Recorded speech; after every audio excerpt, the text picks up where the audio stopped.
오늘은 그래서 UAM을 들고 나왔어요. 네. UAM이 뭐냐? 이거 뭐 옛날에 그 남자 보이그룹 UN 뭐 이런 종류 아니고 Urban Air Mobility. 네. 도심 항공교통 시스템인 겁니다.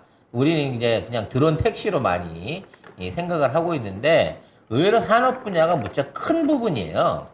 근데 이제 왜 이걸 들고 나왔냐 하면 우리가 지금 곧 다가올 여러 가지 그 많은 그 신문물들이 있어요. 뭐 멀티버스부터 시작을 해가지고 핵융합도 있고 수소도 있고 뭐 AI도 있고 자율주행도 있고 많죠. 최근에 초전도체 때문에 이제 핵융합까지 뜹니다. 그렇죠. 초전도체가 되면 이제 핵융합은 자동으로 우리가 하는 굴려준다는 얘기가 있죠. 예, 토카마그 쉽게 돌리니까 할 수 있다 그러는데 또 물 건너 갔으니까. 네. 근데 아직 안 끝났다니까. 그래 뭐 그 좋은 쪽으로 생각하시고 아무튼 그래서 이 UAM을 이게 짚은 이유는 이게 내가 보기엔 실용화가 가장 빠를 것 같기 때문이에요. 저도 그렇게 봐요. 네. 굉장히 빠를 것 같아요. 그래서 이게 이제 실질적으로 실용화 목표는 전 세계 국가들이 대부분 2025년에서 2035년을 기점으로 목표를 놓고 세팅을 하고 있습니다만 저는 당장 올해 말부터 여기에 관한 일종의 시범 서비스, 베타 서비스 같은 게 시작될 가능성이 높다라고 보고 있습니다. 그리고 오늘 이 발표를 하면서 그 교통관리 체계 개발 이제 전용 주파수를 할당을 한다는 얘기가 나오면서 같이 그 규제까지 다 풀어버린다고 얘기했습니다. 그래서 이 정부가 정말 UAM을 잘할 수밖에 없는 이유는 뭐냐면 저도 굉장히 잘할 것 같아요. 규제를 막 풀어요. 막 풀어요. 쉽게 말하면 사람의 안전이라든지 생명의 위협 같은 거는 전혀 신경 쓰지 않아. 그냥 이걸로 해갖고 돈이 되면 돼. 투자가 몰리고 이걸로 해갖고 산업이 커질 수 있고 이거를 빌미로 해갖고 대출을 몰아줄 수 있으면 돼, 이 정부는. 이 정부가 원전을 추진하는 거 보세요. 굴하지 않잖아요. 어떠한 상황에서도. 저도 그래서 이 UAM도 엄청난 규제 혁파가 있을 거고 그리고 되게 빠르게 시작될 거라고 봅니다. 그래서 이제 UAM 얘기를 이제 조금 재밌게 쉽게 편하게 얘기해볼게요. 전문적으로 얘기할 필요가 없어. 왜 UAM이냐? 이제 인구 집중 도시화는 피할 수 없는 선택이 됐어요. 서울이죠. 아무리 시골 가서 살아라 그래도 안 살아, 사람들이. 왜냐면 생활의 질과 소득이나 뭐 교육이나 여러 가지 여건 안에서 전부 다 대도시로 몰려갈 수밖에 없습니다. 일단 인프라 차이가 너무 많이 나죠. 문제는 사람들이 몰려들게 되면 그에 대한 여러 가지 서비스들을 줘야 되는데 그 중에 제일 중요한 것 중에 하나가 물류나 교통이라는 거예요. 그래서 사람은 많은데 사람은 계속 몰려드는데 도심의 확장성이라든지 이러한 어떤 시스템의 그 확장성은 한계가 있거든. 그래서 처음에는 뭐 고가도로도 짓고 지하도도 짓고 뭐 여러 가지 해봤는데 이게 의외로 들인 돈에 비해서 효과가 그렇게 많지 않은 거야. 그렇게 되다 보니까 야, 굳이 길을 넓히려고 하지 말자. 하늘이라고 하는 텅 비어있는 3차원 공간이 있지 않냐. 이제 앞으로 사람이 됐든 물건이 됐든 물류와 이동에 필요한, 교통에 필요한 콘텐츠들을 이제 뭐 지어서 길 파고 이런 거 하지 말고 그냥 하늘로 날리자. 날아다니면 되죠. 이게 바로 UAM 산업의 시작인 거예요. 따라서 UAM을 하게 되면 도로를 안 지어도 되고 그렇죠. 땅굴을 안 파도 되는데 이게 UAM으로 만들어내게 될 뭐 각종 기기라든지 거기에 서포팅되는 건설이라든지 뭐 다 포함은 돼 있죠, 조금씩. 이런 거에 비해서 굉장히 싸게 맥히는 시도라는 거지. 그래서 도심이 커지고 문명이 발달하면 할수록 경제 발전이 가속되면 가속될수록 UAM을 무리해서라도 빨리 넣고 싶어 하는 거예요. 그러니까 지금 있는 상황에서 이제 이런 UAM을 빨리 놓으려고 하는 이런 국가들은 선진 국가들이야. 이게 사람들이 많이 모여 살리는. 그래서 이 UAM 시장 규모가 현재 2020년에 70억 달러, 약 9조 원 정도가 됩니다. 근데 이 정도는 뭐냐면 다 물류 배송, 뭐 드론으로 인한 물류 배송, 그리고 이 사업을 위한 초기 투자비로 해갖고 이 정도 되는 거예요. 근데 이게 20년이 지나갖고 2040년 정도, 15년 정도가 지나면 이 규모가 1조 4,700억 달러가 된다는 거야. 이게 그러니까 지금 맨 처음에 잡혀 있는 건 초기 투자 수준. 그래서 앞으로 15년 안에 이 UAM 시장이 2,000조 원짜리 시장이 된다는 거야. 그러니까 지금부터 생각을 해봐봐. 지금이 10조 원이 못 되는데 15년 후에 2,000조 원이야. 빨리 해야 되겠어, 안 해야 되겠어? 무조건 해야 무리해서라도 빨리 해야 된다는 거야. 시장에 들어가기를. 그래서 이제 국내에서는 2040년도를 기준으로 13조 원 정도를 보는데 이거는 국내 얘기고 이제는 해외 시장을 먼저 선점해야 되기 때문에 쉽게 말해서 우리나라에는 안 팔던 UAM 관련된 컨텐츠와 서비스 시설 같은 것들이 아랍에미레이트나 두바이나 지금 사우디의 네옴시티 같은데 먼저 들어가서 될 수 있다는 거야. 그러니까 이거는 우리 입장에서는 2040년 시장이지만 전 세계적인 구조로 보면 2025년 시장인 거야. 2년밖에 안 남은 거야. 그래서 여기에 맞추기 위해서 우리나라 기업들도 투자를 안 할 수가 없게 된다는 거죠. 그럼 이 UAM을 하려고 하면 어떻게 돼야 되냐? 조건이 까다로워. 자, UAM을 하면 내가 질문 한번 드려볼게요. UAM을 만든다고 쳐. 자동차 회사가 잘 만들까요? 비행기 회사가 잘 만들까요? 이게 질문이 좀 까다롭네요. 찍어. 무슨. 자동차. 응? 아니다. 저는 비행기 비행기가 회사가 잘 잘할 만들 것 것 같은데? 비행기 회사가? 답은 둘 다 맞습니다.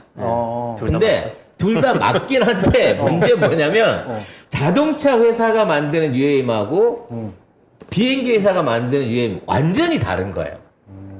이게, 그래서 이제 UAM의 기본적인 특징은, 보통은 제자리에서 이렇게 떠올라서 날아가는 건데, 자, 비행기 회사가 만드는 UAM은, 날개나 이런 것들, 틸링이라 그러는데, 날개를 비틀어가지고, 떠올라갖고, 날아가는, 수직 이착륙이 가능한 비행기 수준인 거고 자동차 회사가 만드는 UAM은 자동차로 달리다가 필요하면 날아가는 거야.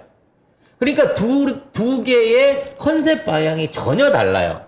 그래서 이 두 개가 다 성공할 수도 있고 아니면 실패할 수도 있는데 현재까지는 자동차 회사 께 조금 더 빨라요. 아니 운전하다가 만약에 날아가면은 날아다니는 그 조종사 그 자격증도 따야 되는데 그거는 그건 운전자가 나중 일이고 일단 중요하지 않아요. 그건 중요하지 않아. 면허를 하는 건 중요하지 하는데 않아. 근데 중요한 건 두 양쪽 항공사와 자동차 회사가 추구하는 방향이 다르다는 거지. 그래서 이게 나중에 동시에 시장에 적응이 될 수도 있고 아니면 어느 하나가 도태될 수 있지만 자동차 회사가 지금 개발 속도가 조금 더 빨라요. 이게 현대차가 만들려고 하는 컨셉카거든요. 그 UAM. 그래서 이 형태로 나올지 뭐 어떻게 나올지는 모르겠는데 이게 이제 공개된 거라. 그래서 이게 이제 그 UAM을 시작할 때 꼭 갖춰야 할 필수적인 몇몇 가지 기능들이 있어요. 이걸 알면 자동으로 이와 연관된 산업 중에 뭐가 뜨겠구나라고 하는 부분을 알 수 있게 돼. 첫 번째로 도심안을 날라야 되잖아. 그래서 무공해야 돼. 그리고 저소음이어야 돼요. 이 두 가지를 필수적으로 일단 갖춰야 돼. 아니 대부분이 다 프로펠러를 달던데 그게 저소음이 되기가 쉽지 않지 않나요? 그러니까 그게 기술인 거야. 일단 기본적으로 이거를 기술적으로 만들어내야 돼. 그러니까 우리가 생각하는 이 헬리콥터식 프로펠러, 큰 프로펠러라든지 그다음에 막 제트 엔진으로 뒤에 뿜어내는 이런 방식은 안 되는 거예요. 그래서 무조건 전기로 구동될 수 있는 조건을 갖춰야 된다는 거지. 그러니까 전기 모터, 배터리 산업이 반드시 뒤따라줘야 되는 산업인 거예요. 그리고 여기에 또 하나 필수적인 게 뭐냐면 이게 동력 구성원, 그러니까 동력을 얻을 수 있는 동력 구성원이 여러 개여야 돼. 무슨 얘기냐면 엔진이 여러 개여야 된다는 얘기야. 즉 내가 날라 올라가는데 엔진이 꺼져. 그 엔진이 하나뿐이야. 그럼 어떻게 돼? 툭 떨어지잖아. 그러니까 어느 한쪽에 연료 공급원이 끊겨도 에너지 공급이 끊어도 다른 에너지로 갖고 그걸 벌충할 수 있게끔 날개도 한 8개쯤 돼야 되는 거고 그 날개를 돌리는 그 전력 공급원도 한 8개 이상이 돼야지 이게 이제 예를 들어 한두 개가 꺼져도 나머지 갖고 최소한의 비상기동을 할 수 있을 만한 에너지를 분산할 수 있는 구조가 돼야 되는 거예요. 그러니까 날개 하나로 움직이는 헬리콥터 같은 게 아니라 보통 최소 4개에서 8개까지 다양한 동력 구성원과 그에 맞춰진 구분된 동력원들이 따라들어야 된다는 거죠. 그리고 이게 결과적으로 나중에 와서는 기존에 있는 교통수단보다 싸야 돼요. 가격이 싸야 됩니다. 그리고 그와 관련해서 안전성을 확보해야 된다는 거죠. 그리고 이걸 운영하는 데 있어서 절대적으로 사람의 어떤 영향력보다는 시스템이 이거를 자동 제어해갖고 어떠한 상황이 되더라도 뭐 비틀어지거나 추락하거나 뭐 바람에 어떤 뭐 건물 사이를 지나 기류에 휩쓸리거나 어떠한 돌발 상황에도 기체가 스스로 자기 위치와 안전성을 확보할 수 있는 기술을 가지고 있어야 된다는 거지. 그러니까 이 여러 가지 조건들을 부합해서 이걸 만들어내기가 매우 힘들다는 거예요. 그래서 결국은 전기, 에너지 분산, 그 다음에 저소음, 그 다음에 안전성, 자율주행, 요 5가지의 기능을 AI 기능까지 합쳐가지고 같은 얘기죠. 이거를 전체적으로 다 가질 수 있게끔 해야 되는 거고 이걸 놓고 거의 500개 회사가 자동차 회사와 항공사 회사가 서로 모델들을 만들어가지고 실용화 단계를 가고 있다는 거죠. 대표적으로 이렇게 3개의 형태라고 해요. 멀티콥터, 리프트 엔진 크루즈, 그 다음에 벡터드, 스러스트 이런 식으로. 그러니까 딱 보이죠? 경비행기 헬리콥터 보탠 건 저 항공사가 만드는 거고요. 대형 드론이나 대형 드론 같은 쪽이 이제 자동차 회사들이 만드는 겁니다. 리프 앤 크루즈 저거 경비행기와 헬리콥터 보태진 구조는 대부분 항공사에서 주로 유지하는 방식이에요. 근데 문제는 뭐냐면 드론 방식을 이용하면 안전성은 떨어지는데 많이 싣고 출력을 조절할 수가 있어요. 대신 항속거리는 짧아져. 그러니까 고출력을 낼 수 있는 대신에 예를 들어 2시간에 한 번씩 충전해야 되는 거야. 이게 용도에 따라 확실히 좀 많이 갈리네요. 최대 운항거리도 보면 50, 100, 250이고. 저게 왜 그러냐면 저거는 완전히 멀티콥터는 로터의 힘으로 해갖고 날개만 돌려서 날아야 되는 거고 항공사들은 일단 띄우잖아? 이륙만 시키면 그럼 비행기로 바뀌어가지고 날개의 한 양력을 얻어서 비행할 수 있기 때문에 비용이 덜 들고 멀리까지 쓸 수 있는 장점이 있어. 근데 이건 다인용을 못 만들어요. 많은 무게를 못 실른다는 거지. 그래서 이러한 장단점들이 나뉜 상태에서 현재 많은 업체들이 이것들을 만들어내고 있다는 겁니다. 근데 지금 특출나게 이쪽 시장에서 두각을 나타내고 있는 기업이 있어요. 이게 조비 에이비에이션이라고 하는 미국의 스타팅 업체입니다. 그래서 이게 옛날에 우버한테서 돈을 받아가지고 그때부터 이제 우버하고 나사하고 같이 이거를 같이 해서 진행을 했거든요. 그래서 굉장히 오랫동안 이 사업을 진행을 했어. 그러니까 미군 돈도 받고 나사의 지원도 받으면서 우버 같은 데서 민간 자본들도 받았기 때문에 민간군이 합쳐갖고 만든 일종의 가장 선진화되어 있는 모델이라고 봐야 돼요. 조비 에이비에이션. 그래서 얘네들 같은 경우에는 벌써 15년 이상을 실험 비행을 해왔기 때문에 지금 있는 비행을 해본 경력이라 그래야 되나? 이게 엄청나게 많이 발달을 해 있어요. 그러니까 경험이 많아. 많이 날려본 업체이기 때문에 이 업체는 실용화 모델을 내년 하반기 때 내놓는다고 해요. 기체도 엄청 이쁘게 생겼네요. 네. 그러니까 이거 아까 얘기한 대로 이게 이제 로터를 따로 돌려가지고 날리는 방식이거든. 저게 이제 꼭지가 돌았다 앞으로 갔다 뒤로 갔다 하면서 이걸 맞춰주는데 현재는 아마 이게 가장 대중적인 방식이 될 걸로 보여져요. 왜냐면 이게 활주를 통해 갖고 날아가는 방식은 부담이 크기 때문에 이 방식을 쓰는데 에너지 소비가 많은 편이거든. 그래서 이제 이 모델이 앞으로 1, 2년 안에 전 세계 하늘을 누비게 될 텐데 저는 이게 우리나라에 아마도 올 하반기 11월 달 되면 한국에 들어온다고 봅니다. 그래서 시범 운행은 시작할 걸로 봐요. 그래서 이 조비 에이비에이션의 파트너가 누구냐 이게 중요한 거지. 그게 SK텔레콤입니다. 그래서 SK가 이쪽 시장을 먼저 선점할 가능성이 높아요. 얘를 상대로. 그러면 SK는 그럼 왜 여기에 투자를 했냐? 자, 얘가 날아다니기 위해서 아까도 얘기했지만 얘는 이거를 어떻게 생각하시냐면 이거는 자유로운 비행체로 생각하시면 안 돼요. 얘는 하늘을 날아다니는 열차라고 생각을 하셔야 돼. 즉 이런 비행기가 날아다니는데 조종사가 지 맘대로 조종관을 잡고 쇠돌이처럼 마징가 제트 운전하듯이 이렇게 해버리면 이거는 사고의 위험이 너무 높기 때문에 출발지와 도착지 뭐 이 정도를 설정하고 중간에 뭐 속도라든지 뭐 중간 기착지를 조절하는 것 이외에 나머지 다른 기능들은 사실상 조종사가 하지 못하게끔 통제를 받아야 돼요. 그러니까 이게 날아다니는 거긴 하는데 하늘에서 늘 가는 그 길만 가야 돼요. 다른 길로 돌아다녀 버리면 어디서 사고가 날지 모른다는 거지. 그러니까 하늘에다 눈에 보이지 않는 모노레일, 1인용 모노레일을 띄운다고 생각하면 이 개념이 맞는 거예요.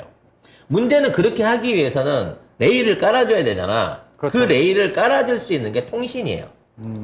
즉 5G 통신이나 이런 그 기지국에 있는 촘촘한 전파망을 가지고 요 위치와 요 속도와 요 높이를 지켜서 가라 그러고 끊임없이 신호를 줄 수 있는 일종의 이 노선 주파수가 필요한 거야. 그래서 정부가 그 전용 주파수를 누굴 준다? SK텔레콤을 준다는 거지.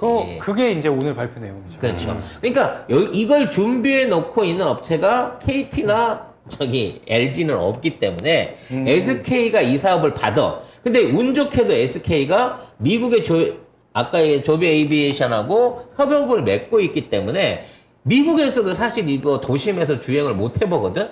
근데 시험하기 딱 좋은 데가 어디야? 우리나라라는 거지. 당연하죠.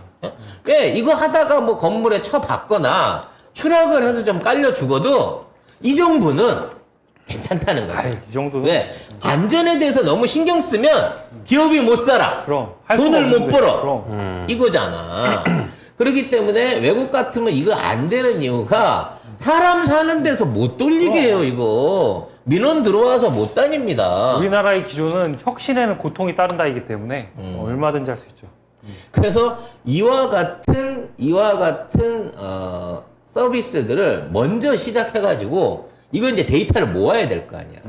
그리고 거기에 관련된 시스템들을 구축을 해야 되지 않겠어요? 그래서 이 돈을 내고 이 시스템을 받아들일 대도시나 부자 국가들한테 이걸 팔아먹을 거라는 거지. 근데 미국은 야, 밖에 가서 연습해와. 아직 미국 안에서 날리는 건 안 돼. 그러니까 우리나라로 오는 거예요. 멋져요. 네. 그래서, 좀 미국이 개발했죠. 스마트 원자로를 울진에서, 지금 실험하고 있는 거 아니겠습니까? 그걸 지어서 하겠다고? 그래서 아무튼 이 회사가 상용화 서비스 목표를 2025년도에 한다고 하는데 지금 전 세계에서 상용화를 하려고 하면 말하자면 이런 거잖아. 뭐 중요한 전파망부터 시작해서 여러 가지 제반 서비스가 허가가 나와야 되는데 이게 나오면서 운행할 수 있는 나라는 사실상 우리나라하고 도쿄 정도밖에 없을 거로 생각을 하는데 도쿄는 통신이 지랄 같으니까 결국은 우리나라에서 이 실험을 다 할 것으로 보입니다. 그리고 이제 이 사업을 진행하게 되면 이거는 우리가 생각하는 것처럼 가정용으로 시작할 수가 없어요. 왜냐면 이게 오르고 내리고 하는 데마다 충전기가 다 있어야 돼. 한번 날아가서 뭐 1시간이든 2시간이든 비행해서 목표지에 도착하면 거기서 한 30분이나 2시간 충전을 하든가 아니면 배터리를 갈아 끼든가 이래야 되는 거야. 굉장히 단기성인 거예요. 왜? 나르는데 워낙 에너지 소모가 많거든. 그리고 얘는 뭐 적당히 채우고 날르는 게 없어. 풀방전 안 되면 중간에 떨어지거든. 아, 이래서 그 전고체 배터리랑 가벼운 배터리가 그렇죠. 필요하다고 계속 얘기가 나온 고성능 거네요. 배터리가 네. 필요한 거예요. 그리고 중요한 건 뭐냐? 아무데나 내릴 수가 없다는 거야. 그쵸. 그래서 전용 주차장이 아니라 그 뭐라 그러지? 주기장? 아무튼 얘네가 뜨고 내릴 수 있는 전용 주기장을 다 시스템을 지어야 돼요.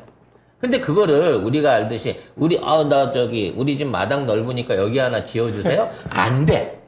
그래서 공공시설 뭐 큰 건물에 헬리포트장이라든지 아니면 따로 주변에 방해물이 없고 사람들이 자유롭게 이용할 수 있는 뭐 한강 고수부지변에 승강장 뭐 이런 식으로 만들어지기 때문에 이걸 이제 도심 택시라 그래갖고 타갖고 야 우리 집 앞에 내려줘 이게 안 되고 가면 예를 들어 뭐 뚝섬 주기장에서 타면 뭐 여의도 증권빌딩 옥상 이런 식으로 정해져 있는 데를 셔틀처럼 움직이는 역할을 할 거라는 거야. 일종의 날아다니는 버스밖에 안 되는 거지. 정해진 정류장에만 쓸 수 있는 버스. 그래도 아무튼 그러한 정류장을 짓기 위한 토목 사업들이 필요할 거예요. 그래서 이러한 토목 사업을 전문적으로 하겠습니다라고 이미 자리를 잡고 있는 기업이 대우건설입니다. 대우건설. 하나하나씩 적어보세요. SK텔레콤 했고요. 다음이 이제 대우건설인 거죠. 그래서 이러한 작업들을 진행을 이미 하고 있고 그에 관련한 그 허가를 11월 달에 본격적으로 내준다고 하는데 놀랍게도 어떤 기업이 어떤 분야 거를 받아갈지는 이미 다 알고 있다는 거지. 그 다음에 이제 중요한 게 그거죠. 이거를 하는 데 있어서 그러면 어디에서 주로 중점적으로 서비스를 할 거냐. 이것도 이미 정해져 있습니다. 첫 번째가 평택, 강릉, 마산, 대전 이렇습니다.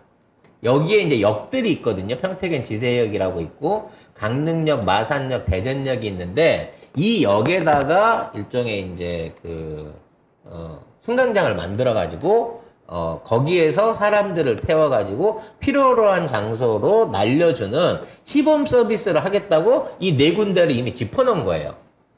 그러니까 여기 있는 사람들은 뭐 이렇게 얘기하면 뭐하지만 목숨 걸고 탈만하니까 네.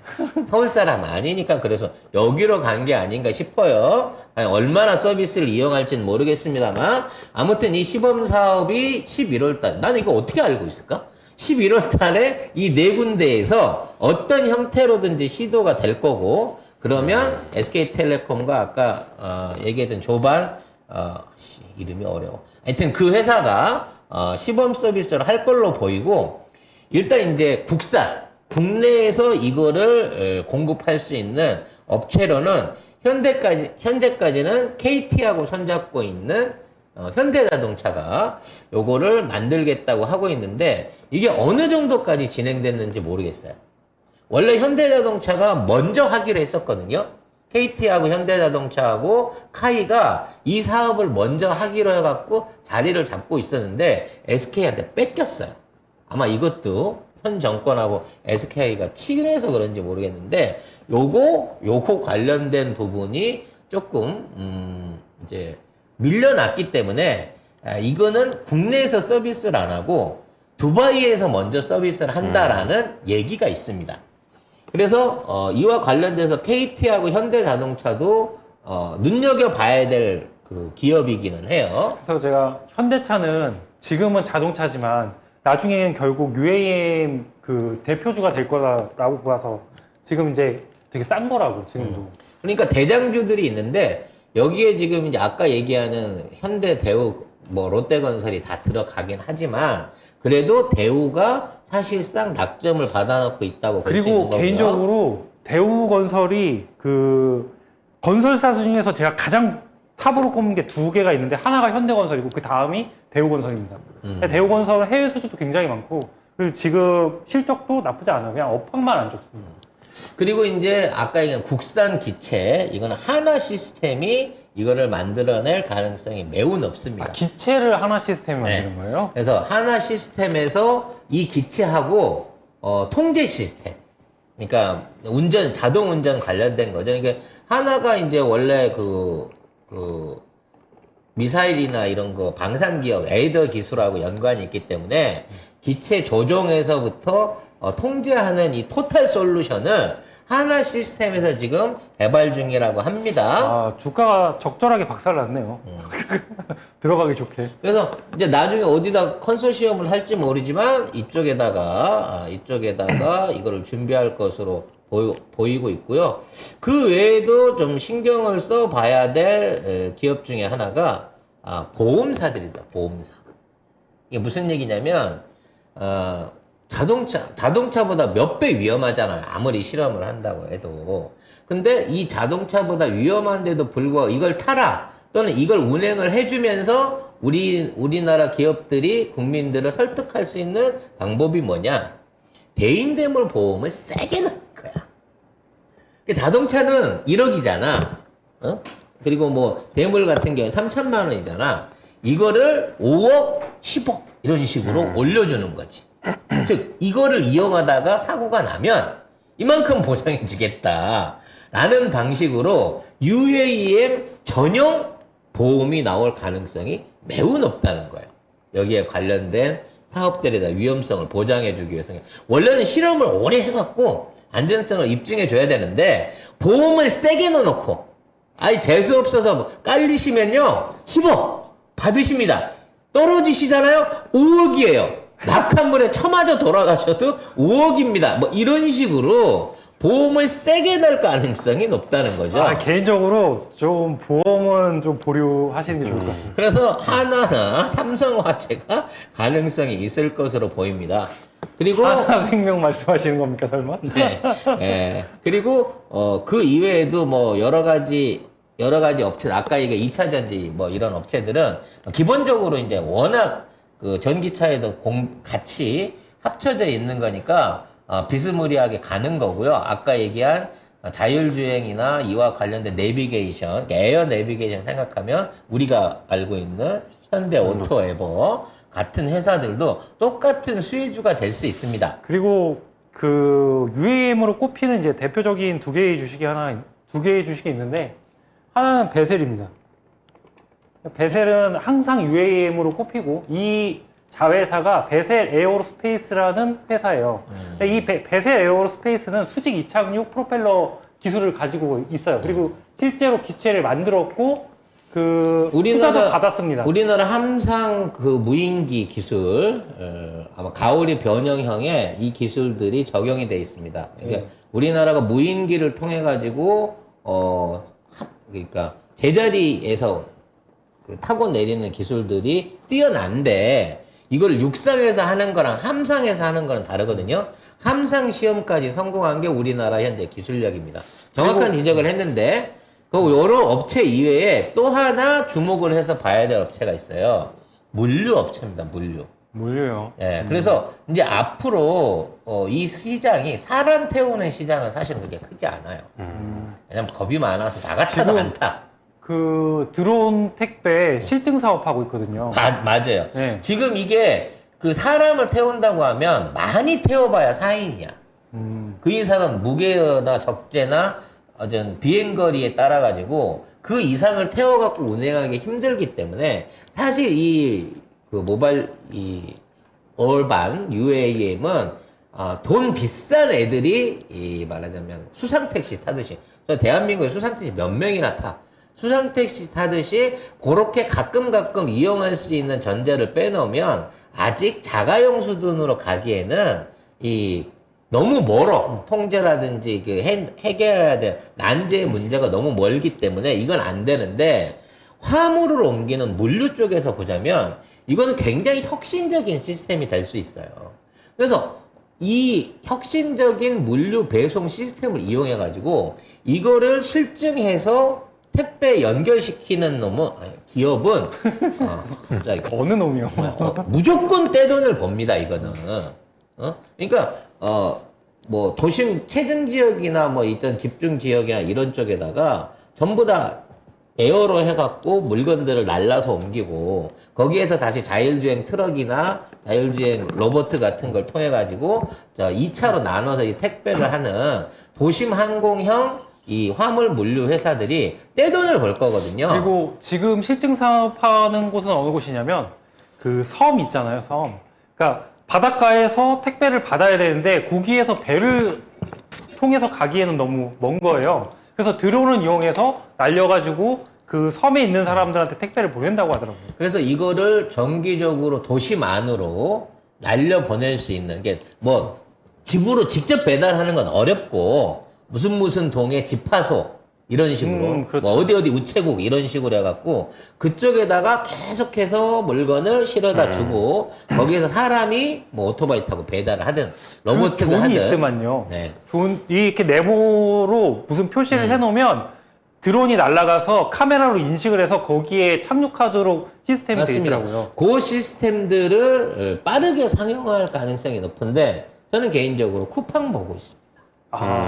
네, 11번가 아니면 쿠팡이 아마 이걸 먹을 거다. 근데 용진이가 욕심을 내가지고 나이씨 우리 친하잖아 그래갖고 낚고 갈 수도 있겠습니다만 규모를 보나 자본에 관련된 걸 보나 저는 쿠팡이나 11번가가 유력할 것으로 예상을 합니다. 그리고 그 물류 시스템이 제일 선진화되어 있다고 평가받는 기업이 CJ 대한통운입니다. 근데 뭐 대한통운은 이미 육상 물류형 이쪽에다가 워낙 많은 비중을 지금 투자해 놓고 있는 상황이라 거기서 만약 하게 된다면 협업 이게 지점대 지점 연결고리의 허브로서 협업을 할 수 있는 뭐 그건 있겠습니다만 주도된 건 중요한 건 이게 비싼 거거든. 개별 배송을 해갖고 옮겨가는 이 과정이. 그래서 요런 류의 사업들이 본격화될 건데 아마 주가에 반영되는 시기는 11월 달에 업체 선정 때 이게 나올 거예요. 국가가 지정한 업체 선정 때 그래서 국가가 이제 컨소시엄이라는 개인 기업의 신청을 받아갖고 선정을 해준다는데 알만한 알짜배기 기업들이 이미 다 정해져 있다는 거 아까 설명드렸다시피. 그래서 저는 그 연말에 시장이 진짜 박살이 나면 저는 무조건 들고 가야 되는 주식 중에 하나가 UAM이라고 봅니다. 결국 이제 기존에 있던 사업이 망하면 뭔가 신사업에 대한 가능성이라든지 투자가 몰려들고 자본이 그쪽으로 옮겨갈 수 있는 저기가 있고 아까도 얘기했지만 전 세계에서 UAM을 활용하기가 테스트 필드로서는 최고로 좋은 데가 대한민국이에요. 그렇죠. 네, 그렇기 때문에 통신 잘 되게 있지, 규제 없지, 사람 죽어도 걱정 안 하는 대한민국에서 UAM 관련된 주요 시스템들이 개발될 가능성이 매우 높다. 그리고 그와 관련된 컨텐츠들도 충분히 준비되어 있다는 점. 그리고 작가님이 얘기하는 그 사람 죽는 그런 안전장치, 이걸 하는 회사가 기산텔레콤이거든요.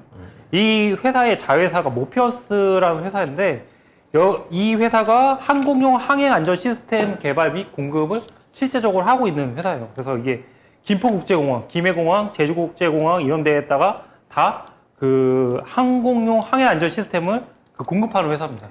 그래서 우리는 이런 소소한 부분 기술, 이 연결에 필요한 핵심 기술들을 이미 다 갖추고 있는 기업이에요. 그리고 가장 중요한 생명을 경시하는 이러한 최고의 장점과 이번 정권이 갖고 있기 때문에 안전 따위는 개나 져버린다는 정신으로 빠른 상용 서비스를 이룰 수 있을 것으로 기대하고 있습니다.